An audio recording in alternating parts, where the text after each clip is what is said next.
this change the equation for Robinhood, given the focus, at least historically, on younger consumers? Now we're talking about retirement. Well, Andrew, the world is changing around us. You know, we've talked a lot about inflation and rising interest rates, but one of the other things that's been changing is the nature of work. You see an increasing number of people sort of avoiding the one employer traditional model and doing freelance work, doing gig economy work, having multiple sources of income.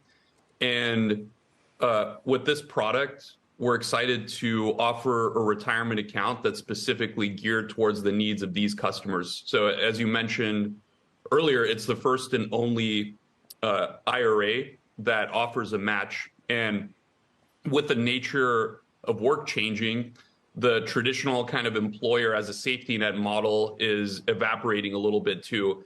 And we're happy for Robinhood to kind of step in and help our customers retire.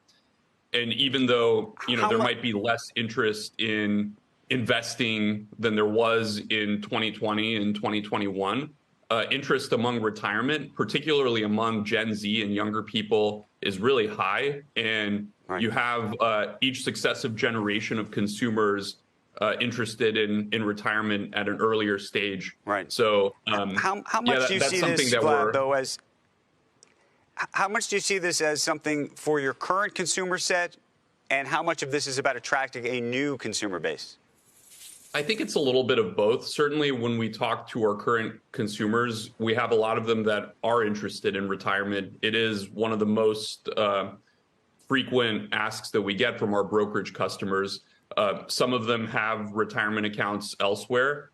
Others don't, but are interested in retirement and don't know exactly how to start. And it can be complicated. You know, there's lots of different account types. You have to decide between a Roth and a traditional. You have to understand kind of the contributions and the tax implications of these decisions. And we've always prided ourselves on not just offering great economics with the match, but making it really simple for people so that they can understand and move past the jargon and get to their goal, which is to build up a nest egg. We got to talk about the Sam Bankman-Fried of all of it. He, of course, had taken a stake in your company. There was a lot of speculation, as you very well know, that he wanted to maybe even buy the entire business. What did you think when you heard about the bankruptcy and all of the other now speculation or worse around what's happened here? Yeah, well, it's I think an unfortunate outcome for customers who have their money locked up in FTX and FTX US. I think my takeaway, and it's something that we haven't really heard discussed too much, is there's a little bit of you know, a pattern that I'm starting to see with these foreign companies that create U.S. subsidiaries, and these U.S. subsidiaries are relatively small, but it gives them access to the U.S. market. And, you know, Robinhood operates a little bit differently than that. We're a U.S. parent company.